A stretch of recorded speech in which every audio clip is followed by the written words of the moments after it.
ശ്വേതജി, എന്താ പറയാനുള്ള ഈ ഒരു സ്പോട്ട് കൊറിയോനെ പറ്റി? ഞാൻ തീരെ പ്രതീക്ഷിക്കാത്ത ഒരു സ്പോട്ട് കൊറിയോഗ്രാഫി ആയിരുന്നു. പാട്ടെല്ലാം ഓക്കെ, പക്ഷെ മഹാലക്ഷ്മി സ്വന്തമായി തന്നിച്ച് ഈ വേദിയിൽ ഒരു പെർഫോമൻസ് ചെയ്തല്ലോ കുട്ടി. നന്നായി ചെയ്തു മോളോ. Okay, welcome. എന്ത് പറ്റി? എന്തെങ്കിലും മറന്നുവോ? അങ്ങനെയൊന്നും നമുക്ക് തോന്നിയില്ല. എന്ത് പറ്റി? എന്താ വിഷമം? വിഷമാണോ? അത് കുഴപ്പമില്ല, അതൊന്നും കുഴപ്പമില്ല. നമ്മക്കാണെങ്കിൽ ഇത്രയും സമയം തന്നാൽ നമ്മളൊന്നും ചെയ്യില്ല. Very good. ഇനി നമുക്ക് അമ്മയ്ക്ക് എത്ര മാർക്കാ കിട്ടിയത് എന്ന് ചോദിക്കാം അല്ലേ? സ്മിഷ നന്നായി ചെയ്തു. നല്ലൊരു ഹെവി സീനാണ്. വെറുതെ നമ്മളെ പേടിപ്പിക്കുകയും ചെയ്യും, അതൊക്കെ സ്മിഷ ചെയ്യും. ബട്ട് സ്മിഷ വെരി ഗുഡ്, നന്നായി ചെയ്തു. നല്ല വേരിയേഷൻ ഉണ്ടായിരുന്നു, നമുക്കെല്ലാം ആ ഫീലിംഗ് വന്നു. Okay, for me this was A 10 out of 10. Thank you. ഒരു കാര്യം കൂടി പറയാനുണ്ടായിരുന്നു. ശരൺ മാത്രമാണ് ഇതിന് എന്താ പറയാ, താങ്ക് യു ശരൺ. കാരണം മുമ്പൊക്കെ ഞാൻ ശരണിന് എനിക്ക് ചെയ്തത് ശരിയായിട്ടില്ല എന്ന് പറഞ്ഞിട്ട് ഞാനിങ്ങനെ വിഷമമൊക്കെ പറഞ്ഞിട്ടുണ്ടായിരുന്നു. പക്ഷെ ഇന്നലെ രാത്രി ശരൺ തന്നെ എനിക്ക് തോന്നുന്നു 11 o'clock ക്ലിയർ ആയിട്ടുണ്ടായിരുന്നില്ല. ഇടയ്ക്ക് എനിക്ക് സംസാരിക്കുമ്പോൾ ഒത്തിരി പ്രൊക്കോ ഇത് വരുന്നുണ്ടായിരുന്നു.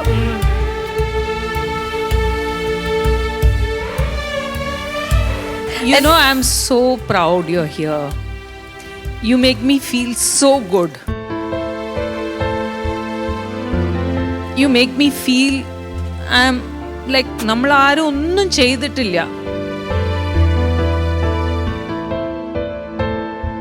ഇങ്ങനത്തെ ഒരു സന്ദർഭത്തിൽ ഇങ്ങനത്തെ ഒരു സീൻ ചെയ്യാന്ന് പറഞ്ഞാൽ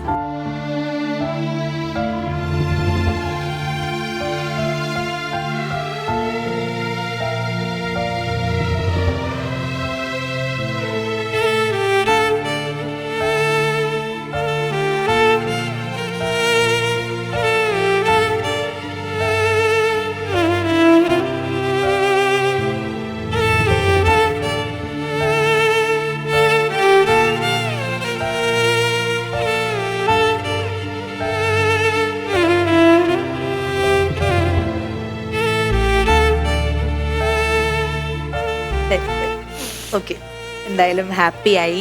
നിങ്ങൾ എഫേർട്ട് എടുത്തു, അത് വളരെ ഭംഗിയായിട്ട് പൂർത്തീകരിച്ചു.